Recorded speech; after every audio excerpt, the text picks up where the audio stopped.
Hey Patrick, so this is part two. I want to say pardon me for, I might look a little sleepy. The energy is a little off, a little off kilter. Didn't really get sleep last night, whatever, but, I made my promise.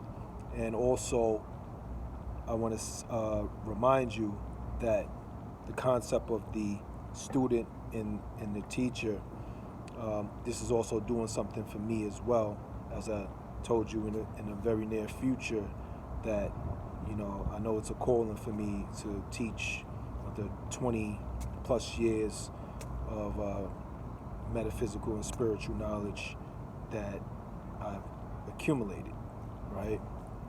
So also strangely, all of a sudden I noticed a little energy disturbances of distractions, someone making weird noises with a machine, and then some other weird person. I'm at the same place that I was at earlier, but I find that funny.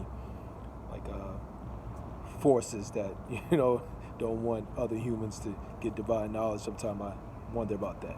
It's annoying me a little bit, but I'm gonna just like really try to talk through it, try to zone out through it. Okay, so more in depth about mantras, okay? And it's going to be concise this time because I know I can sideline with the very cerebral mind that I have, but I got things actually written down, to be really concise and not sidetracked, right? So more in depth about mantras, just a reminder, it purifies the mind channel, gives you concentration powers, increases your concentration and focus abilities, right? It's a meditation in itself. No matter what mantra, now the train's coming, see? I swear, bro.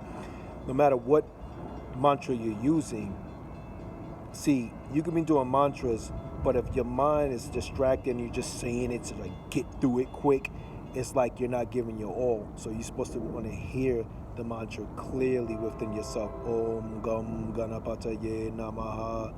Om Gam Gana. Hear it vibrating. Feel it vibrating in your body. Feel it vibrating in your head. Hearing it. Being one with it. This train is...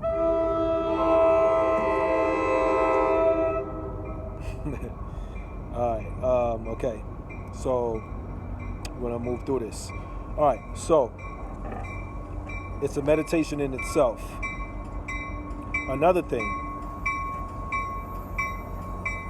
specifically, it works best when you recite your mantras 108 times. And that's something to do with what I heard a guru say, that we have 108 meridian channels in our body. The meridians that the Chinese do the acupuncture points on, but we have thousands of them, but 108 is the most important. And also something about 108 planes of existence, multi-dimensional, something of that nature, okay?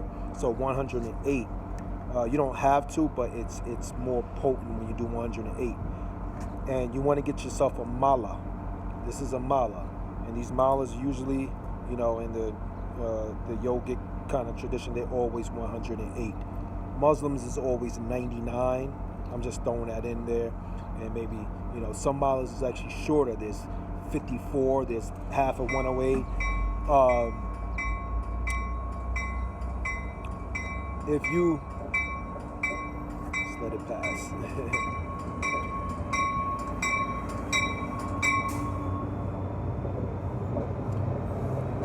And your mala doesn't have to be this specific kind. If you...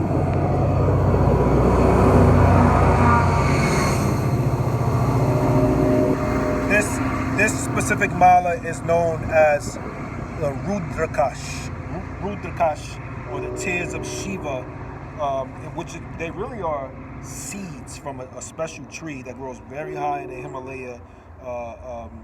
Himalaya mountain sphere. Okay, very special tree. I think it's the tree that grows the highest altitude on the planet, or something like that. So they have different faces. If you're holding it there and you look like from here, you can count sometime 1, 2, 3, or 1, 2, 3, 4, 5, and they actually have all the way up to 21 of Rudrakash. Now the Rudrakash universal. Anyone can get the 5 face. You can't see it from, if I had one loose, I'll be able to show you how it's actually 5 slices in it. And I heard a guru say that if you get anything like the 1 face or the 21, it can really distort your energies, because the Rudakash actually, it's been proven scientifically, somehow the seeds, it balances the magnetic frequency in your body and your aura, and it acts as a form of protection. So there's a lot of reasons why you see gurus always wearing the Rudrakash mantra. But you don't have, you can get them made out of sandalwood, you can get a mala made out of crystals or whatever, wood, whatever. It doesn't have to be Rudrakash, okay? And this is linked very closely to the specific mantra Om Namah Shivaya. So ideally, when you're doing Om Namah Shivaya, it's best to have the Rudrakash beats. Okay, moving along. Very important to pronounce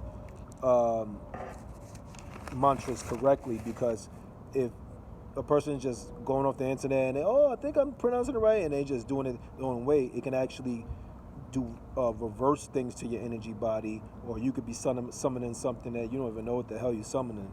So somebody just heard something on the internet once, and then for a month they just Om Gan Gamma Pati Hey Namaha Gampati Hey. You might be calling on some demon shit or some other whole shit you don't even know. You know what I'm saying? So it's just take time to listen to it enough for a day or so before you take on a mantra and pronounce it correctly. Okay. Also, mantras. I was given this analogy a long time ago when I got my first mantra, which is just so hum, which is the sound of our breath. When you breathe in and you close your ears, it goes so. Then that's actually a universal mantra that anyone can use that don't want to be connected to any Vedic traditions. And I was told by the teacher that picture your subconscious mind like a deep ocean, right? Or a vase. He said a vase. And every time you throw a pebble in, and there's murky water on the bottom or something, it pebbles a stone, and the water is rising until it overspills. That's what mantras, some of them you can look at it in that way, that you're dropping a pebble or a seed or a stone each time you say that mantra. And if you're doing mantra for a few months, I've probably said it almost 1 million times or whatever, and it helps to go like that and push up to the surface the murky water and the negative things in your energy body that needs to be released, come to the surface, hidden things of that nature and such that needs to be, triumphed over for you to assimilate, okay? And with saying that in the same breath, this is very important to understand, because a lot of people, they just spiritual bandwagons. YouTube, you're going to do this mantra too and that too. Ideally, mantra is supposed to be traditionally prescribed by qualified teachers and stuff, but there are some mantras that is safe that universally anyone can use, okay?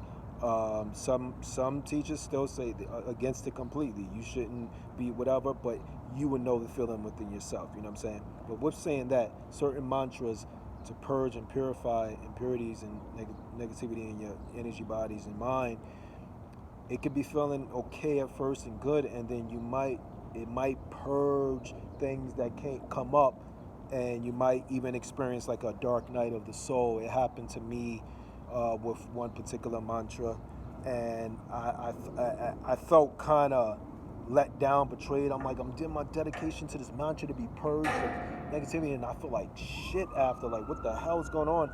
And as I reflect back on it, it was no way other to surface the hidden and dark aspects of things I didn't want to face, and I came out on the other side.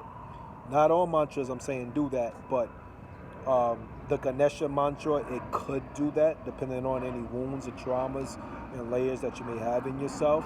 I'm not scaring you and saying you shouldn't. I don't hear people say that a lot, whatever, but to me in particular, because I asked to be healed of a certain conflict within my mind with blocked traumas and stuff, and so be it. So but it's like you can't have, you know, things your own way. So I understand it now, months later, what happened. So in Kali mantra, because her energy is raw and intention, she slays all ignorance and evil, even operating from your ego parts of yourself. So she would tear that down. If you pray, you use her force, it's like a tiger shredding, just cutting out all ignorance and evil, by all means, even if you don't understand it. Okay, so just saying that. Now, being that I only have 15 minutes in this video, and I went on a little long, I'm still on track, but with saying that, list of mantras, right? Om Namah Shivaya, the great purifying mantra. Om Gam Ganapataye Namaha, the force to get any obstacles out of your way, as I said in the other video. Om Shreem Lakshmiye Namaha.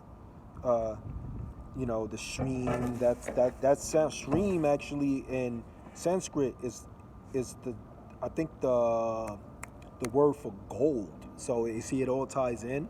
Om Shreem Mahalakshmiye Namaha. Om Mani Padme Hum. The mani means like jewel in like Sanskrit, or in one of the Buddhist, I highly believe, Sanskrit.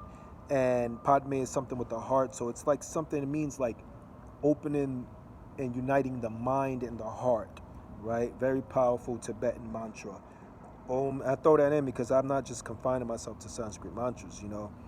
Om Krim Kalikaye Namaha, that's the Kali mantra, the fierce goddess to slay all negativity, evil, ignorance, and she can also be used for protection, invoking her mantra if you feel you got enemies trying to do you in through magic or slander or whatever. I got 3 more minutes, okay?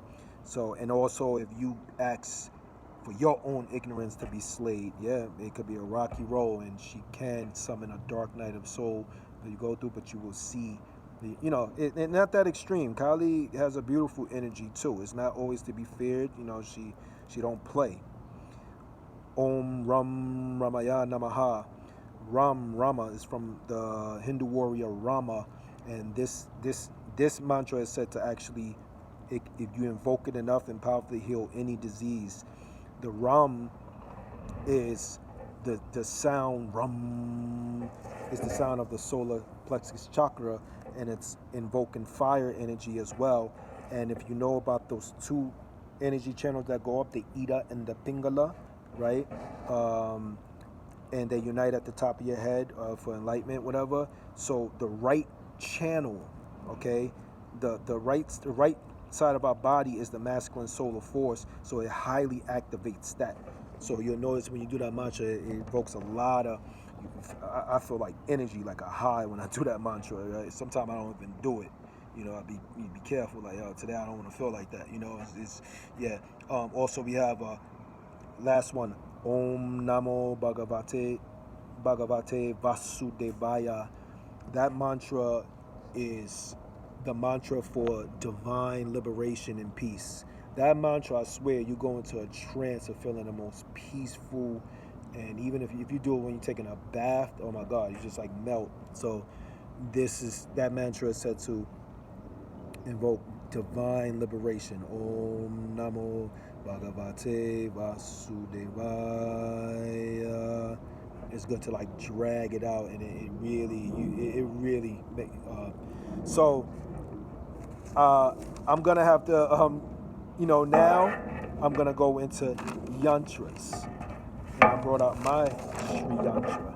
Okay, so I'm gonna have to do another part, but something tells me you're probably enjoying this and appreciating this, and it's helping me on this day where I'm feeling a little boredom and a little challenge and stuff. So I feel good. I got much more to say, so I'm gonna go into another part about the yantras now. Okay.